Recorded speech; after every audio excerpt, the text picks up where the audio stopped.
Assalamualaikum warahmatullahi wabarakatuh. Bismillah walhamdulillah. Wassalatu wassalamu ala rasulillah Sayyidina Muhammad ibn Abdullah. Wala hawla wala quwata illa billah, amma ba'd. Kalau tadi Mustasyar Pak LHS mengawali dengan tiada gading yang tidak retak, saya awali dengan surat Yasin ayat 12. A'udzubillahi minasyaitonirrajim. Inna nahnu nuhyil mauta wa naktubu ma qaddamu wa atharahum wa kulla syai'in ahsaynahu fi imamin mubin. Shadaqallahul azim. Yang saya muliakan, ini mudah-mudahan saya belum lupa ya Pak Suma, karena dulu saya sering jadi MC di Alhamdulillah. Mudah-mudahan ini nggak lupa ya nama-nama zuriyah Rasulullah, zuriyah Kiai Syekhu. Yang pertama yang saya hormati Dr. Haji Imam Susanto Syekhu SPBP. Yang saya hormati Bapak Insinyur Haji Sucahyo Syekhu. Yang saya hormati Ibu Dr. Hajah Rahmawati Syekhu. Yang saya hormati Ibu Dr. Ida Farida Syekhu. Yang saya hormati Bapak Insinyur Haji Ahmad Fauzi Syekhu. Sudah ya pagi. Ibu Zubaidah Syekhu dan pengasuh pesantren Alhamdulillah saat ini Bapak Profesor Dr. Kiai Haji Oman Fatur Rahman M.Hum, Kepala Madrasah Sanawiyah saya dulu tahun 88, Bapak Kiai Haji Ahmad Mahfud Anwar, beliau kepala madrasah Sanawiyah saya dulu. Kemudian kepala madrasah aliyah saya, Bapak Dr. Andes Ateng Rusliana, itu tanda tangannya saya masih hafal. Kemudian kiai saya pengasuh pesantren Alhamdulillah, Bapak Dr. Kiai Haji Ahmad Dimyati Badruzaman MA, yang alhamdulillah Pak Suma ya, jadi belajar dari kehidupan Kiai Haji Ahmad Syekhu Al-Maghfurlah. Saya nemukan kata Al-Maghfurlah itu di sini. Jadi di lain tempat itu saya nggak temukan. Jadi sebutan selain almarhum yaitu adalah Al-Maghfurlah. Jadi yang diampuni. Ya, jadi bukan al-maghfurullah tetapi al-maghfurlah yang diampuni. Itu saya temukan di Alhamdulillah. Alhamdulillah ya Pak Suma. Jadi saya di Alhamdulillah ini betul tadi yang disampaikan.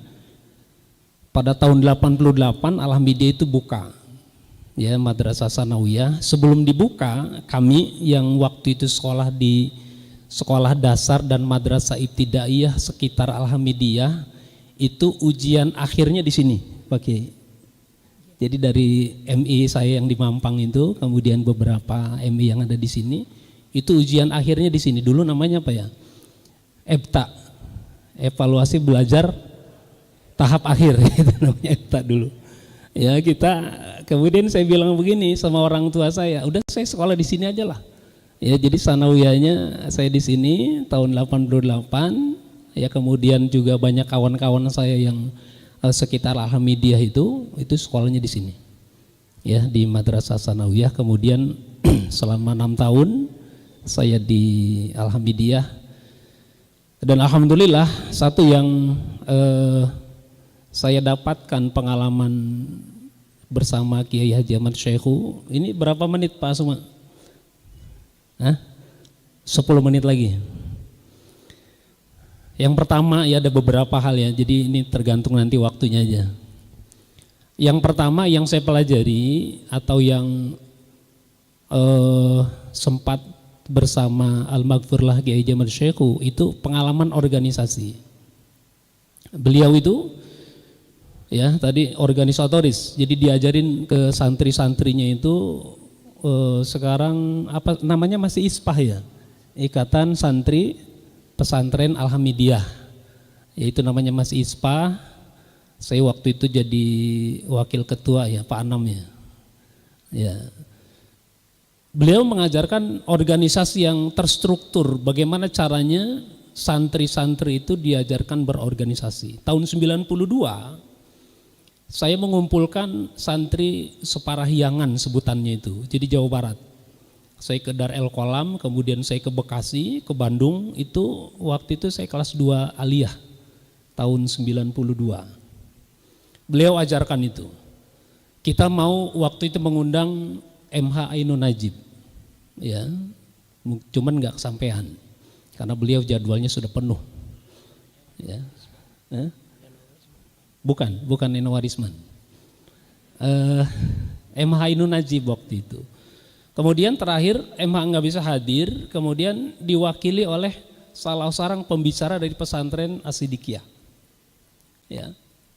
Kemudian saya sampaikan ke Al-Makfur lah, Pak Kiai, insya Allah nanti yang akan bicara adalah Ustadz beliau gitu ya. Beliau kayaknya nggak suka gitu ya. Saya nggak tahu ya. Beliau nggak suka. Sampai sebut namanya. Kenapa harus ngundang ini gitu? Ya nggak tahu Pak Kiai, ini atas rekomendasi Pak Kiai siapa waktu itu, undang saja beliau untuk bisa menghadiri acara apa waktu itu namanya, Sarasehan Santri Parahyangan. Dan pada hari haknya saya agak khawatir juga. Yang pertama tadi Pak Kiai nggak setuju ya orangnya, kemudian yang kedua juga dukungan moral kita sebagai santri pada saat itu kayaknya nggak didukung sama Pak Kiai ini. Alhamdulillah begitu hadir ya orangnya bukan itu, gitu ya. Orangnya bukan itu, diganti sama siapa gitu saya lupa ya. Akhirnya beliau welcome, beliau siap menghadiri acara santri yang saat itu acaranya di ini kita sebutnya waktu itu Pak Suma Aula Bongkar Pasang di kelas apa itu? Dia dekat makam Al-Makfur lah. Ya di situ jadi acaranya. Itu rutin kita acaranya di situ Pak Anam ya, acara santri atau acara pengumuman santri-santri yang hafal.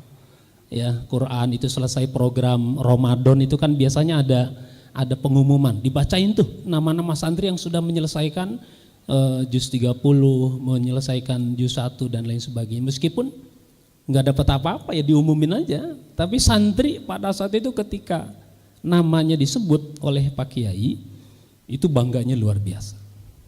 Ya. Maka para dewan guru sering-seringlah manggil nama santrinya. Ya, bukan dengan sebutan tetapi dengan namanya. Jadi sebutlah dia kalau memang misalnya, dan itu yang dilakukan Pak Al-Makfurlah Kiai Zaman Syekhu. Tadi yang disampaikan oleh Pak Kiai Mahfud Anwar, kami santri-santri senior itu tahun 91, 92, 93 dan seterusnya itu masih ngaji. Ada 3 kitab yang saya ingat dikaji itu. Yang pertama ada Budunya Waddin, karya Al-Imam Al-Mawardi. Saat itu kitab ada Budunya Waddin itu sudah mau diterjemahkan oleh tim guru pesantren Al-Hamidiyah. Gitu Pak Kiai, masih ingat ya? Sudah selesai ya Pak Kiai, sudah selesai. Saya juga sudah selesai, bahkan tugas guru saya itu dikasih saya dan sudah saya selesaikan. Dan saya udah dapat honornya juga. Ya dari selembar itu dihitungnya berapa, tapi sampai sekarang tadi saya tanya Pak Kiai Mahfud, nggak ada. Jadi tidak diterbitkan. Jadi terjemahan kitab ada Budunya Waddin, jadi ada kelompok guru gitu yang menerjemahkan kitab itu. Ya itu yang salah satu dikaji. Yang kedua, zikirnya Al-Azkar An-Nawawiyah. Jadi kitab Al-Azkar An-Nawawiyah. Nah dari sinilah yang saya ingat dari Pak Al-Makfur lah Kiai Zaman Syekhu itu, beliau itu kalau selesai mimpin sholat doanya nggak lama. Ada satu kalimat yang saya pakai sampai sekarang itu doanya, ya doanya itu kalau dalam hadis tolong nanti diingatkan Pak para Kiai ya kalau teks hadisnya salah. An Mu'adz bin Jabal, anna Rasulullah sallallahu alaihi wasallam qala ya Mu'adz inni uhibbuk. Jadi kata Nabi, ada kata siapa itu Mu'adz bin Jabal, dia menceritakan bahwa Rasulullah Shallallahu Alaihi Wasallam akhadha biyadihi.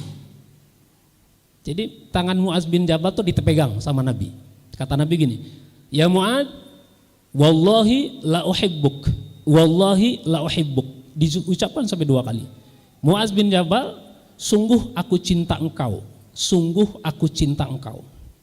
Ya, ini cinta antara Nabi dengan sahabat. Ya, kalau sekarang ada laki-laki yang megang tangan laki-laki kemudian ngomong saya mencintaimu, itu beda artinya. Ya makanya konser Coldplay itu kan hampir batal. Ya itu LGBT. Tapi ini Nabi yang mencintai sahabatnya Mu'adz bin Jabal. Kata Nabi, la tada'anna fi kulli duburin minas shalah. Jangan kau tinggalkan suatu ucapan setiap selesai kamu salat. Allahumma a'inni ala dzikrika wa syukrika wa husni ibadatik. Jadi 3 kalimat ini selalu diulang-ulang, diucapkan. Selesai sholat, al-maghfurlah selalu membaca doa ini. Ya, apa artinya? Yang pertama, Allahumma a'inni ala dzikrik. Ya Allah, tolonglah saya untuk selalu mengingatmu. Sebab ada sebagian orang Islam itu, sebagian Muslim itu yang memang meskipun rumahnya nggak dekat masjid, ya dia nggak ke masjid. Ya meskipun tinggal di lingkungan pesantren, ya dia nggak sholat. Ada yang seperti itu. Makanya butuh doa Allahumma inni ala dzikrik. Yang kedua wa syukrik. Ya Allah tolonglah aku untuk selalu bersyukur. Sebab ada orang yang dikasih nikmat itu nggak bersyukur. Al-maghfurlah itu cara mensyukuri nikmat itu ya tadi kata Pak Direktur, selalu ya mempekerjakan banyak orang.